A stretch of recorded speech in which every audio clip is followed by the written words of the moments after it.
Olá! Hoje eu vou falar com você sobre a segunda parte do contrato terapêutico. São elementos muito importantes que a gente precisa definir antes, deixar claro isso para a gente mesmo, para depois passar isso para o nosso cliente, tá? De preferência, esses elementos precisam ser clareados e combinados com o nosso paciente na primeira sessão, se não no máximo na segunda sessão. Mas é importante que o cliente saiba porque são normas de como vai funcionar a psicoterapia. Isso evita uma série de problemas de comunicação depois, uma série de desconfortos e constrangimentos depois, tanto para o cliente como para o terapeuta, né? Bom, quais são os elementos que eu vou falar que são importantes a gente combinar? Honorário, quanto a gente vai cobrar, como o cliente vai pagar, então a forma de pagamento dele, das sessões, a frequência da terapia, como serão as férias do paciente, as minhas férias, o que a gente vai combinar em relação a isso. O que nós vamos combinar em relação à falta, se o cliente não vier para a terapia vai ser cobrado ou não e como vai ser essa cobrança. Como a gente vai cobrar em relação a atrasos, se ele vier ele vai ser atendido ou não, com quanto tempo, como nós faremos isso, né? O tempo de duração da sessão também, isso é importante que o cliente saiba, que fique bem claro. E também um aspecto importante para quem atende de outras formas, que não seja no consultório convencional, é o local do atendimento. Às vezes pode ser que a pessoa vá atender no domicílio ou vá atender por Skype, então precisa ter algumas combinações também nesse sentido. E aí, lembrando, gente, que pode ser importante que você precise incluir no seu contrato terapêutico outros aspectos, dependendo do seu trabalho, dependendo do seu cliente. É bem importante você ir avaliando sempre que aspectos são necessários, ok? Mas agora eu vou falar um pouquinho para você sobre cada um desses aspectos, para você ter algumas atenções sobre cada um deles e como vocês vão combinar, né? Primeira coisa, os honorários. Então eu preciso ter claro quanto eu cobro desse cliente. Em geral, a gente faz uma cobrança de atendimento por sessão, né? Então, em geral, a gente trabalha por hora mesmo, por tempo. A maioria dos psicólogos clínicos trabalha assim. Mas pode ser que você queira fazer um valor para um trabalho específico. Então, pode ser, por exemplo, que você vai fazer um psicodiagnóstico, independente de quantas sessões, quantas horas, você vai cobrar um valor X, tá? Então, você precisa ter definido o valor dos seus honorários, tá? E passar para o cliente exatamente esse valor assim que ele perguntar. Pode ser que o seu cliente já pergunte o valor da sua sessão ainda antes de ele vir para o atendimento, quando ele vai marcar, quando ele está conversando com você ou no telefone ou no WhatsApp para marcar, ele vai perguntar o valor da sua sessão, o valor que você cobra, e você precisa passar claramente esse valor, tá? Se houver algum desconto, também é importante você passar para ele a margem de desconto que você vai poder ter, né? Muitas vezes os clientes não nos perguntam isso antes, eles vêm para a sessão e aí na sessão nós iremos combinar. Então é muito importante que ele não saia da primeira sessão sem saber o quanto ele vai pagar, qual vai ser o honorário que você vai cobrar dele. Nada de deixar para combinar depois, tá? Isso é bem importante. O paciente precisa, ele tem que ter o direito de saber o quanto ele vai gastar, o quanto ele vai precisar pagar, né? Você não pode dizer que você vai combinar com ele depois. Isso depois, eu digo depois de uma primeira sessão, né? Se ele pedir desconto na sessão e você achar que é conveniente, enfim, você negociar algum desconto, esse desconto também precisa ser claro, tá? Durante a sessão, e você precisa então fechar isso com ele, né? Obviamente, se tiver alguma mudança nos honorários, seria bom você avisá-lo com uma certa antecedência. Eu acho um pouco desagradável você já avisar no dia, olha, a partir de hoje a sessão é tanto, né? Aumentou, enfim. Eu costumo avisar com uma antecedência. Eu vou reajustar em tal mês, ou eu vou reajustar daqui no mês seguinte, para que a pessoa possa se organizar e ver como ela vai fazer isso, tá? Outra questão bem importante, o tempo da sessão. Então, o paciente muitas vezes ele não vai saber qual vai ser o tempo que ele vai precisar ficar ali, que ele vai estar ali, qual o tempo que ele tem disponível. Nós precisamos informá-lo também nesse contrato de atendimento, ou verbalmente, ou nesse contrato por escrito, qual o tempo da sessão. Então, o tempo vai depender, obviamente, do seu trabalho, da abordagem, mas em geral o mais comum é a gente utilizar aquele tempo de sessão de 50 minutos, né? Por que que existe essa definição de 50 minutos e não é 60 nem 40, né? Nem 1 hora e pouco? Por quê? Porque é um tempo que a gente considera que é adequado para poder fazer um bom trabalho, para poder fazer uma boa sessão. Quem já trabalha um tempo sabe que 50 minutos é um tempo bem confortável para uma sessão, né? E a gente ainda tem uma folguinha, esses 10 minutos entre um paciente e outro, entre um horário e outro.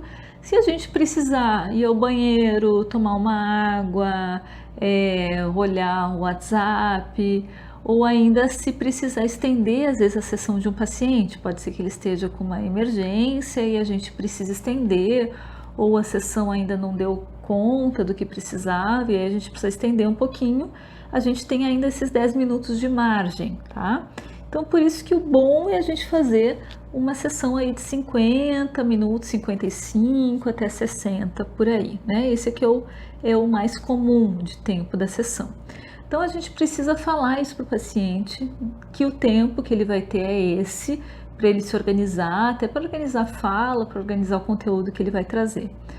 Caso você vá atender algum dia um tempo a mais, por algum motivo específico você vai fazer uma sessão mais longa, às vezes num primeiro atendimento eu costumo fazer uma sessão maior, é importante também avisá-lo antes, para ele saber o tempo que ele vai precisar dispor, porque às vezes ele tem um compromisso depois, ou depende de alguém, então ele precisa saber como vai ser esse tempo aí. A frequência das sessões também precisam ser combinadas com ele nesse primeiro atendimento. Ele vai vir uma vez por semana, vai vir 2 vezes por semana, vai vir a cada 15 dias, vai vir uma vez por mês, ou ele vai vir conforme ele achar necessário, tá? Então, cada abordagem, cada terapeuta vai trabalhar de um jeito, e é claro também a gente avalia o estado do paciente para definir isso, né? Mas depois de definido, então a gente vai precisar combinar isso com o paciente. Se, por exemplo, eu considerar que ele precisa vir 2 vezes por semana, será que ele vai estar disponível para vir? Ele tem como fazer esse pagamento também dessas sessões, arcar com 2 vezes por semana, ou ele precisa de menos, enfim. Tudo isso a gente precisa negociar com ele. E assim, o tema mais polêmico entre os psicólogos, que mais me perguntam na supervisão, é sobre a cobrança de falta. O que a gente faz quando o paciente não vem na sessão? Se a gente cobra, se não cobra, se cobra depois, se avisa por telefone ele que a gente vai cobrar, como a gente vai fazer isso? Os supervisionandos sempre me perguntam isso e questionam também o que eu faço se ele me avisou na hora, se ele ficou doente, enfim, né? O paciente ele pode faltar à sessão de terapia dele por vários motivos, né? Desde os mais comuns, às vezes teve um descompromisso e aí optou por ir a outro compromisso ao invés da terapia, ou não estava com preguiça de ir à terapia, ou também estava com esse processo de resistência, que é muito comum à terapia. Às vezes a gente está mexendo em algo que é doloroso, que é desconfortável, que é desagradável, e aí o paciente não opta por não ir do que ter que mexer nisso, né? Então, há todos esses motivos pelo que o paciente pode faltar. O que acontece? Se a gente não cobrar a sessão, se o paciente sabe que ele pode faltar e que ele não vai ser cobrado por isso, é muito mais comum, é muito mais esperado que ele falte, é esperado que ele acabe faltando mais, tá? Então, a probabilidade dele faltar mais é maior, né? Imaginem vocês, quando a gente tem um compromisso e a gente sabe que vai arcar com aquele valor, se não for, a gente tende a faltar menos, porque a gente sabe que vai ter que pagar se não for, né? Se não, se eu souber que eu não vou, bom, marquei o dentista, não tem problema nenhum se eu não for, eu tô com medo de ir no dentista, eu tô incomodado, eu não vou, é muito mais provável que eu falte, tá? Então, se você não cobrar a sessão do seu paciente, há uma probabilidade muito maior de que ele falte mais. E isso é muito ruim para a terapia, tá? Porque é ruim para ele, é ruim para você e é ruim para o processo psicoterápico dele. Porque vai atrasar mais, a psicoterapia vai demorar mais e de alguma forma a gente acaba estimulando essas resistências dele, essas faltas, né? se ele não tem uma consequência, isso acaba sendo estimulado. Então, todos os autores, os psicólogos, quando falam em contrato terapêutico, nessa questão de falta, falam da importância de a gente cobrar o valor quando o paciente falta, tá? Isso eu faço com os meus pacientes, eu recomendo que todos os psicólogos façam isso, que cobrem o valor quando o paciente falta à sua sessão. Existe uma outra questão, e aí a gente precisa entender, para poder fazer isso, até para poder cobrar de uma forma confortável, a gente precisa entender. Também é importante para a gente enquanto terapeuta, porque foi um horário que eu disponibilizei. Então eu estou aguardando o meu paciente, eu estou disponível, eu separei esse horário da minha agenda. O que acontece se ele não vem e se a gente não cobra isso? Como eu fico enquanto terapeuta, como eu me sinto em relação a esse paciente? Então é muito natural a gente ficar incomodado porque eu estava disponível, eu não vou ser remunerada por esse trabalho, eu poderia estar atendendo uma outra pessoa, fazendo um outro trabalho e não estou. Então é muito comum que a gente fique incomodado quando o paciente falta e a gente não cobra por esse valor, né? Por esta falta. Eu vou começar a ficar incomodada enquanto terapeuta, posso começar a transferir essa raiva, essa irritação para a relação terapêutica, para o meu próprio cliente. Então vai ficar uma situação bastante desconfortável. Se o paciente faltar e eu não cobrar, para mim também vai ficar desconfortável, para mim não é bom. Quando o paciente falta e paga a sessão dele, ele está se responsabilizando de uma certa forma. Ele faltou e não se organizou para vir, ou aconteceu um imprevisto, ou ele não estava afim mesmo de vir, ok, mas ele está pagando, então de alguma forma ele está te remunerando, há um equilíbrio nessa relação. Então você enquanto terapeuta não vai não vai sofrer um dano por causa da falta dele, né? É claro que a gente nunca quer que os pacientes faltem, não é agradável também a gente ficar recebendo enquanto o paciente está faltando, né? Eu acho que nenhum psicólogo gosta disso, a gente quer estar recebendo, mas que o paciente venha e que a gente faça um bom trabalho. Mas pelo menos, se ele faltar, pelo menos eu sei que eu estou sendo remunerada por essa meia hora que eu fiquei disponível. Então fica uma relação confortável para todo mundo. E isso é bem importante. Mas aí tem essa questão do cancelamento, né? E se o paciente cancelar a sessão, como é que eu posso combinar isso? Uma coisa é, bom, chegou no dia, ele faltou, não avisou, ok, né? Não apareceu na sessão. Vou cobrar dele normalmente. Mas e se ele cancelar comigo antes? Como é que eu faço essa combinação, tá? Porque ele pode saber que daqui a algumas semanas ele não vai vir. E aí, eu vou cobrar dele normalmente ou não?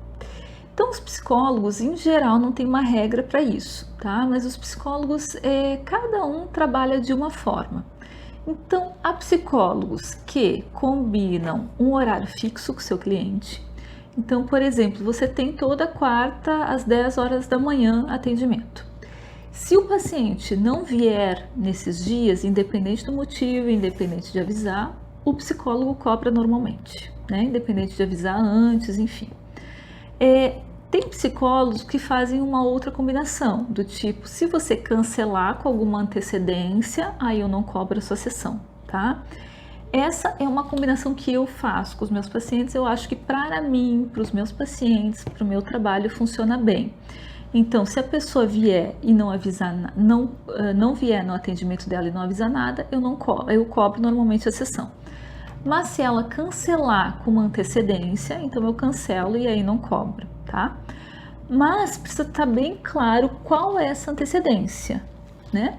Então aí também os psicólogos variam em relação a isso. Há psicólogos que combinam, se você me avisar com 2 semanas de antecedência, eu cancelo. Se você me avisar com 1 semana, eu cancelo. Se você me avisar com 1 dia de antecedência, eu cancelo, tá? Então você vai avaliar como vai ficar bom isso para você e para o seu cliente também. Mas essa precisa ser uma regra sua. Eu acho que é bem importante você definir isso. Pode ter exceções, mas precisa ser uma regra que seja sua para todos os pacientes, tá? O que eu faço? Isso, de novo, falando isso é para mim, para meu tipo de trabalho. Para você pode ser bastante diferente. O que eu faço? Eu peço para a pessoa cancelar com até 48 horas, ou seja, 2 dias de antecedência.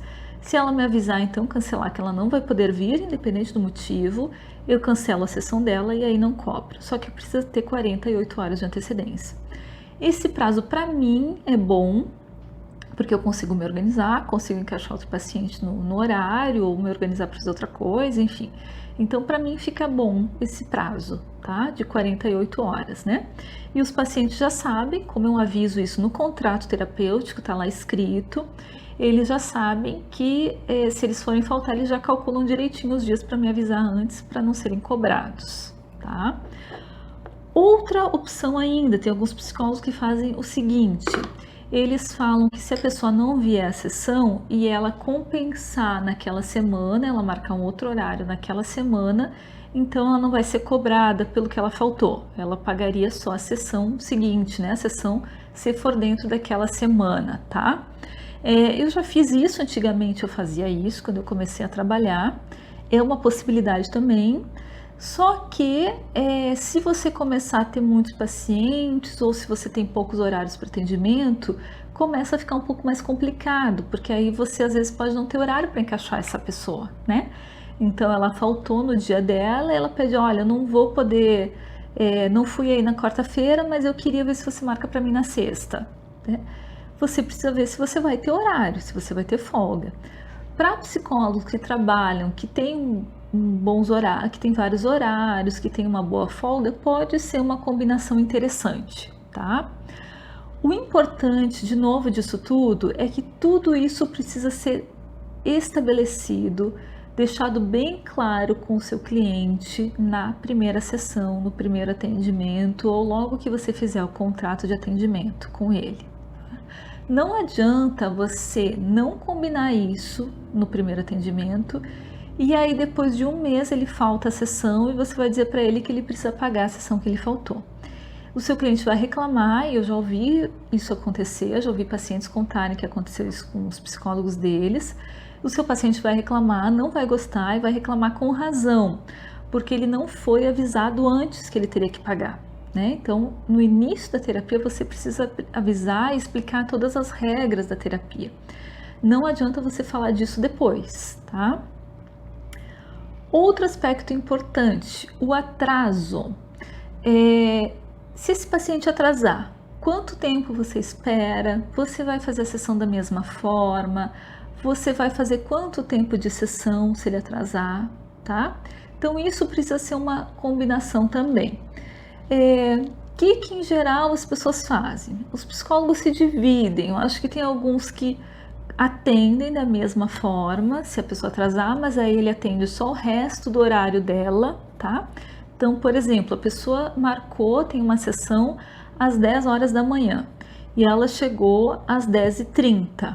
Então, o psicólogo vai atender ela das 10h30 às 10h50, se fosse 50 minutos a sessão, né?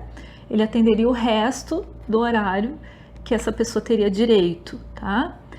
E tem psicólogos, nos quais eu me incluo, que não atendem se o paciente atrasar acima de um determinado tempo. Por exemplo, você pode estipular com o seu cliente, ó, se você chegar 10 minutos atrasado, ou 15 minutos atrasado, ou 30 minutos atrasado, eu não vou mais te atender, vou considerar por encerrada a sessão, tá? Eu acho que aí você precisa avaliar bem conforme a sua abordagem, conforme a sua forma de atuação mesmo, o que você acha mais adequado.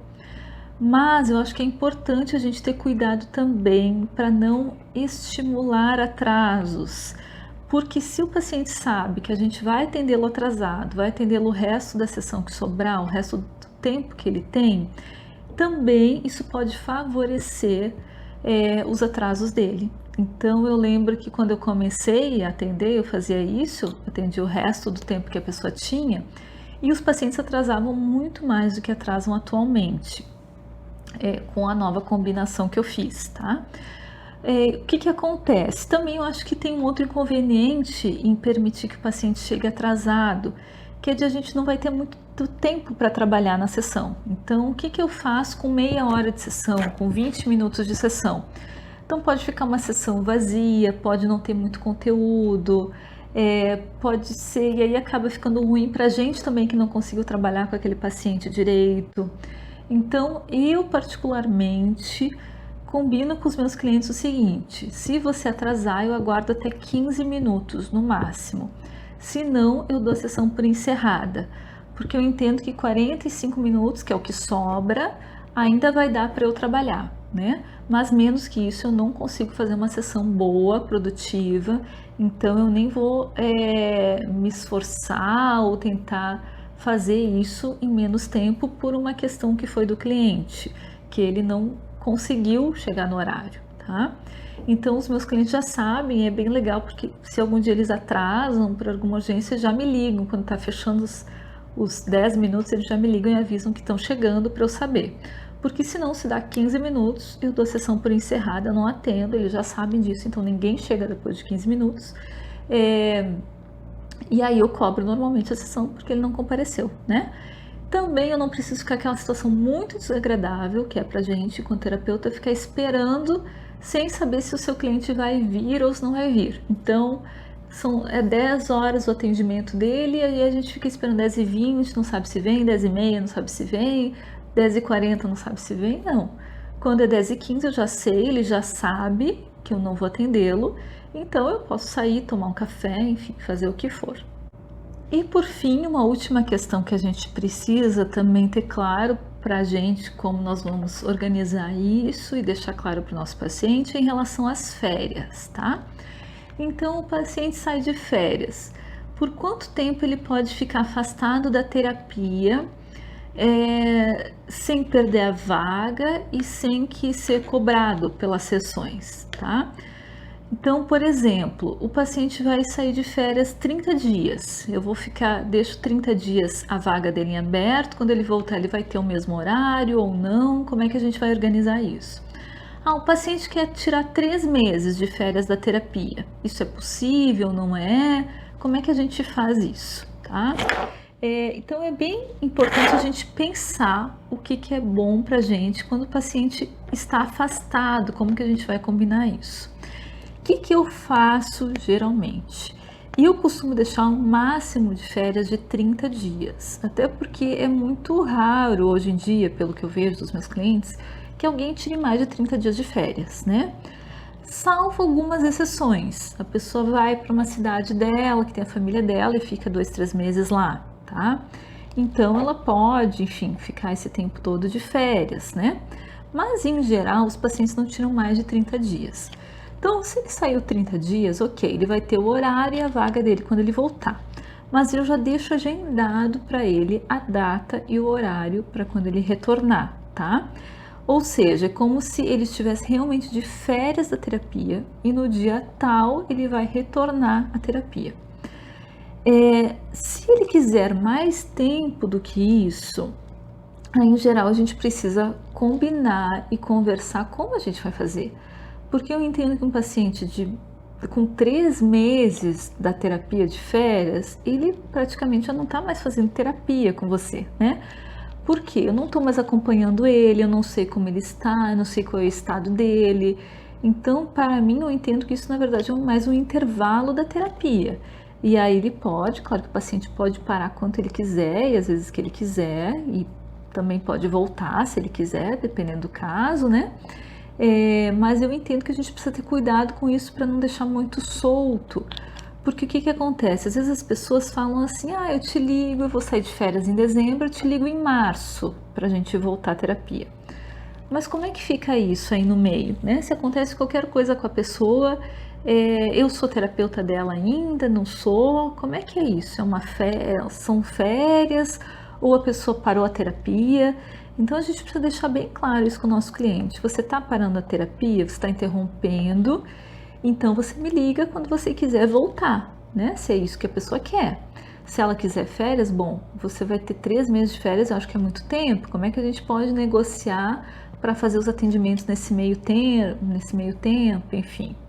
Então isso é bem importante da gente ver como a gente vai combinar.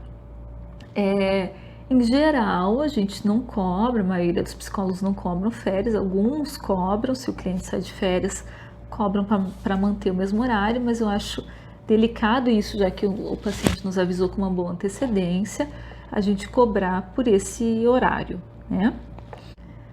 Bem, pessoal, então é isso que eu tenho para falar hoje sobre o contrato terapêutico. Eu sei que o tema é longo, a gente pode ter várias dúvidas que vocês podem ter a partir disso. Por favor, vocês podem escrever, me informar, me falar, me mandar por e-mail, por WhatsApp, por aqui. O importante é vocês fazerem essas combinações com os seus clientes. Pode ser de uma forma verbal, pode ser de uma forma escrita, como vocês acharem melhor, tá? Eu sei que alguns psicólogos ficam desconfortáveis em fazer isso de maneira escrita, né? Em fazer um documento por escrito para os seus pacientes. Eu, particularmente, faço por escrito, peço assinatura dos clientes e eu fico bem tranquila, faço isso de uma forma bem natural, porque eu acho que isso é positivo tanto para mim quanto para o cliente, porque o cliente na primeira sessão vai sair sabendo de tudo, como vai ser se ele se atrasar, como vai ser se ele não vier, quanto tempo ele precisa me avisar para cancelar a sessão. Então, pelo que eu vejo, isso dá uma sensação positiva para o cliente, porque ele sente que tem uma terapia organizada. Isso dá limites também, dá um limite no sentido de criar um espaço, um setting com clareza para esse paciente. Então eu não vejo problema nenhum em a gente fazer, se vocês quiserem, fazer isso por escrito com os clientes de vocês. Mas se vocês não ficarem confortáveis de fazer isso por escrito, não tem problema nenhum. Façam do jeito de vocês, ou verbalmente, ou enfim, como vocês acharem melhor. O importante é vocês terem essas regras claras e passar isso para o cliente, para que o cliente tenha isso claro, sem gerar depois inconvenientes posteriores.